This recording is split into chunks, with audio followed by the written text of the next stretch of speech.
talks are open for discussion. I would like to ask one question to Dr. Gaurav. So this regarding the diuretics in HRS-AKI.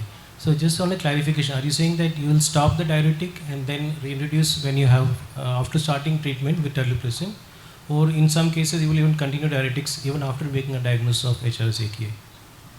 So normally oral diuretics are not commonly used in this setting. The paper from US confirmed trial, they said in presence of fluid overload, you should consider continuing or initiating diuretics. What we showed in our protocol, we rule out ATN, other causes of AKI, and then we initiate diuretics once we see the RA-RI is high, look at the IVC cardiac parameters, look at the urine routine, rule out cast, absence of casts and other issues. We start in diuretics initially with the therapy. Wonderful talks, all of you. My question is to Dr. Gaurav. You were mentioning about early terlipressin. So how do you decide on which patients to give early terlipressin? Do you look at the IVC dynamics, does it help you? Yes, yes sir, IVC diameter, RA-RI, till that time we get the urine routine and look at the map also. So we are reasonably sure we are not dealing with ATN or other causes of AKI HRS with a high probability of it being HRS AKI, especially if we have SBP. Then we consider the same therapy. We start vasoconstrictors with albumin and diuretics, sir. So rule out other causes. Within the first 6 hours, we do routine echo and we get most of the labs. These are simple markers that we get, and within 6 hours, they are available, sir. Yeah, sure. Just if you have an overfill system, do you still give albumin or you go directly? Yeah, sir. So basically, overfill system, instead of giving 40 grams, if you give 20 grams with a higher dose of diuretics, give albumin very slowly, maybe over 20 hours. Our ward is air conditioned, so there is a low chance of degradation of albumin, and we continue over slow albumin over 16 to 20 hours, sir. OD 20 grams is enough in those circumstances. Yes, this is for you, maybe the provocative thing which you said, the useless ammonia. The Shalimar is sitting next to you. I already asked him for his forgiveness. Their paper with the Royal Free in hepatology, not only telling you the 28-day mortality, decompensation, organ failure, but also... You asked me a very specific question here. Could Yes. it predict the first episode of HE? And the answer to that is not good. Okay. You're answering a separate question. Okay. The topic is different. Yeah. So in the same paper, they also said it as ammonia as a therapeutic biomarker, which means if you're not able to reduce ammonia, your HE or your outcome would be different or worse versus if you're able to reduce. So how do you respond? Again, that was a different situation, but I will still answer it because you asked me. The problem with that is there's ammonia levels. You did it in your same lab, so that's fine. So it's okay. But the question is, that just tells you how ammonia is not just produced by the intestine, it's produced by multiple other places as well. And depends on how sarcopenic you are, etc., and how good the patient, how well you are in actually fixing the precipitating factors. So it is a biomarker, yes, but it should not give you complacency if the ammonia level has gone down. The patient may still get worse. And the reverse is also true. The ammonia levels may stay high and the patient may, it's individually, that's the problem. In a multiple group patients, it works beautifully. It has a beautiful correlation between mortality and yes. The problem comes when people try to conflate it with one person.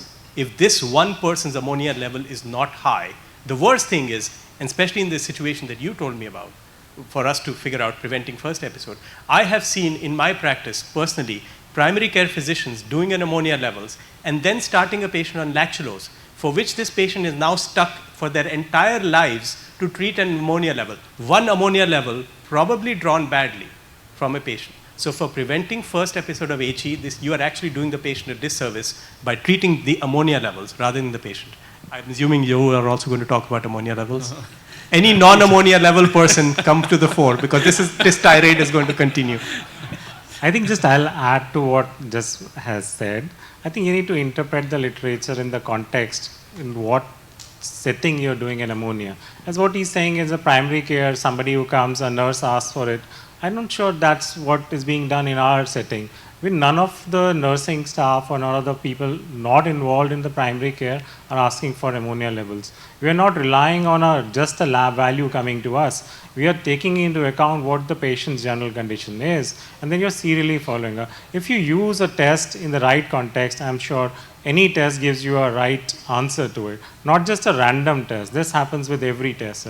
So in this context, what we showed in our paper was very clear that those individuals who persist to have higher ammonia levels have a poor outcome compared to those individuals whose ammonia values reduce. So that is what we showed, and this is what we also showed in a multivariate analysis, adjusting for liver-related scores, that ammonia performs and is statistically significant. I think you need to interpret the test in the context what you're using it, sir. Not a random test assessment.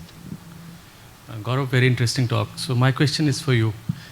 MAP and urine output can be used as a predictor of response to treatment with NHRS. Now you have this MASL cohort, which are already hypertensive. They have a MAP more than 90 and so on. How do you monitor response to treatment in such patients? They would be on antihypertensives also at times. So how do you monitor? No, it's not like that. So basically, when MAP patient, when these subgroup of patients also develop refractory ascites, HRS, AKI, whatever we have seen in clinical setting, their blood pressure starts coming down.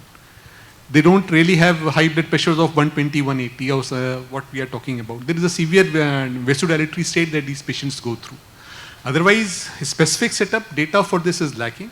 But definitely in that case also, we give the same protocol as we have been giving for patients with HRS AKI to mobilize the fluid. Because apart from MAP, reducing the gut congestion, reducing endotoxemia also helps. The problem starts with ascites development, that is move further and further, have to come down with ascites resolution. Can't beat looking at urine output as a marker of treatment response. So, a couple of things. Gaurav, you were talking about renal responses for terlipressin. When we did the confirmed study and the label language that went, the simple thing that we thought could be implemented everywhere is when you're giving bolus terlipressin, before each bolus check oxygen saturation. Everybody has a O2 sat nowadays that you can do even on the ward. Check oxygen saturation or need for oxygen and listen to the lung basis for crackles.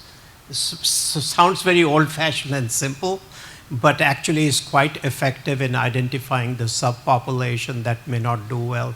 Number two is be cognitive of how much albumin we are infusing, because there are multiple indications for giving albumin in this population. One is first to make sure they don't have prerenal azotemia. Number two, if they have SBP, then you give there are SBP guidelines for giving albumin. Number three, when you're giving terlipressin, people say give 40 grams per day. So sometimes all of these indications are available, and when we actually mapped the albumin use across the 400 sites for these trials, it was all over the map. So I think there were people coming in who had received 600, 800 grams of albumin. So I think once you've given your 100 grams, after that you need to be much more careful about how much albumin you give to avoid. The best thing for the pulmonary compromise is to avoid it. And the creatinine above 5 and people who have ACLF3, those are really poor responders. And then I have a question for Jazz. Okay, I was going to respond to that. Let me give you a question too, then I'll go sit down while you two can respond. Fine, okay. I think we need to redefine how we think about hepatic encephalopathy. The original construct was your brain is normal, something went wrong with the liver, now the brain is malfunctioning because of the liver. But we know that is not true anymore because nobody's brain is normal. We finally figured this out. So all our patients are diabetic. They've been either consuming alcohol or they've been consuming too much fat and sugar. Between these three, or both. So between these three things, I think everybody's brain is fried. So you're talking about, acute and chronic brain malfunction. So I think we have to rethink how we think about this, because people are coming in with liver-related impairment on top of all these other things. Yeah, as you know, we've been doing a lot of work now in the dementia HE overlap because that's a big challenge right now, especially the things with MCI. But that is essentially true. These patients, when they're consuming all these things that hurts their liver, the brain cannot escape unscathed. It's still right there. And anything beyond that is something we need to be a little cognizant of. What I was going to tell you is that we published in the US and Canada, because Patrick was also a co-author in that, the incidence of respiratory failure in inpatients before terlipressin was even introduced. And 15% of our inpatients actually had it. And albumin use clearly, even without terlipressin, was a big risk factor for that. And like you said, everyone was all over the place with their albumin use, but there was a dose response with the albumin receipt, with and even without terlipressin being present. Just to add to that, sir, that is why when we initiated this protocol around 11, 12 years back, we added furosemide to that. Albumin requires fresh furosemide. Albumin is oxidized in body because in ACLF or other tissues, and it's not able to bind to furosemide. If we have fresh albumin that is bound to furosemide before it enters the body, then furosemide will work only if it is albumin bound. Furosemide is more than 95% albumin bound. Once albumin and furosemide are bound, though the furosemide is stripped by OAT1 receptor from proximal tubule, and then they are actively secreted into the tubules for furosemide to act. If they don't have a fresh or a healthy or a non-oxidized albumin, they will not act. That is why if we give low dose albumin with furosemide, the chances of pulmonary complications come down significantly. This protocol we have been using, and with high creatinine, low MAP also, once we start mobilizing the fluid, the pathophysiology starts improving. Gut congestion, endotoxemia, most of these things over a 4 to 7 day period does show a dramatic decrease. No, this just a comment, because Jess is in support of you. So many people are throwing stones that they'll declare Section 144 very soon. So I have to say something to support you. So I never check ammonia except if I'm not sure about the diagnosis. And I always quote to my residents and fellows what Adrian Rubin wrote about ammonia. He said, an elevated ammonia causes more confusion in the mind of the clinician than in the patient.